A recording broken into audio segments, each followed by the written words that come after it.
ফেনী, মুহুরী ও গোমতী সহ দেশের বেশিরভাগ নদীর পানি কমতে থাকায় উন্নতি হচ্ছে বন্যা পরিস্থিতির। স্পষ্ট হচ্ছে ক্ষয়ক্ষতির চিহ্ন। সড়ক যোগাযোগ ভেঙে পড়ায় দুর্গম এলাকায় যাচ্ছে না যানবাহন। পানি কমায় নৌকায় করেও যাওয়া যাচ্ছে না। এতে ওইসব এলাকায় চরম পর্যায়ে পৌঁছেছে খাবার ও বিশুদ্ধ পানির সংকট। Desk report. গত কয়েকদিন বৃষ্টি বন্ধ এবং বিভিন্ন নদ নদীর পানি কমতে থাকায় ফেনীতে বন্যা পরিস্থিতির উন্নতি হয়েছে। উঁচু এলাকা থেকে নেমে গেছে পানি। বন্যায় ধ্বংসস্তূপে পরিণত হয়েছে ফুলগাজী ও পশুরাম সহ ৬ উপজেলার হাজার হাজার ঘরবাড়ি। ফেনী সদর উপজেলা সহ নিচু এলাকার কয়েক লাখ মানুষ এখনো পানিবন্দী। পানি কমলেও এখনো রয়ে গেছে ঘরবাড়িতে।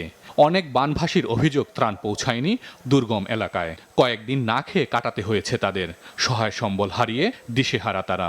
ত্রাণ দিয়ে তো আর হবে না, আমাদের ঘরবাড়ির অবস্থা তো অনেক খারাপ। ওগুলোর জন্য যদি একটু ফান্ড দিত তাহলে আমাদের একটু ভালো হতো। সাপ দেখে ডরে হাঁটতে হাঁটতে দেখছি, ঘরে তো বিদ্যুৎ জ্বালাইতাম পারি কিনা না। 2 দিন বৃষ্টি না থাকার কারণে অনেক পানি কমে গেছে। যেসব এলাকা নিচেও আছে এগুলাতে এখনো কোমর পর্যন্ত পানি। নোয়াখালীর 8 উপজেলা ও 7 পৌরসভার বন্যার পরিস্থিতির ধীরে ধীরে উন্নতি হচ্ছে। বিভিন্ন উঁচু এলাকা থেকে পানি নামলেও নিচু এলাকার কয়েক লাখ মানুষ এখনও পানিবন্দী। আশ্রয় কেন্দ্র থেকে বাড়ি ফিরছেন অনেকে। জেলা জুড়ে খাবার ও বিশুদ্ধ পানির সংকট রয়েছে। আমাদের গাড়ি সন্দম মালটা সাবনা নিয়ে আসতে আমাদের খুব কষ্ট হয়, আর রোডগুলোতে একেবারে নাই। বন্যার পানিতে সবগুলা রোড ভাঙাচুরা হয়ে গেছে। কুমিল্লার গোমতী সহ বিভিন্ন নদ নদীর পানি বিপদসীমার অনেক নিচ দিয়ে বইছে। উন্নতি হচ্ছে জেলার বন্যা পরিস্থিতি। বন্যায় ভেঙে পড়েছে সড়ক যোগাযোগ। পানি কমে যাওয়ায় দুর্গম এলাকায় নৌকা অথবা যানবাহনে করে যাওয়া যাচ্ছে না। এর ফলে ওইসব এলাকায় খাবার ও বিশুদ্ধ পানির সংকট চরমে পৌঁছেছে।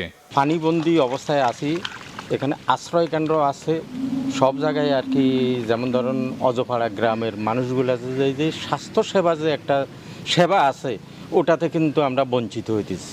লক্ষ্মীপুরেও কমছে বন্যার পানি, তবে এখনও সব বাড়িঘর থেকে পানি নামেনি। ধীর গতিতে পানি নামায় ভোগান্তি বাড়ছে বানভাসীদের। বন্যা কবলিত এলাকার হাসপাতালগুলোতে বেড়েছে ডায়রিয়া ও সাপে কাটা রোগীর সংখ্যা। রোগীর সংখ্যা বেড়ে যাওয়ায় সেবা দিতে হিমশিম খাচ্ছেন চিকিৎসকরা। হাসান মেহেদী, মাছরাঙা নিউজ ডেস্ক।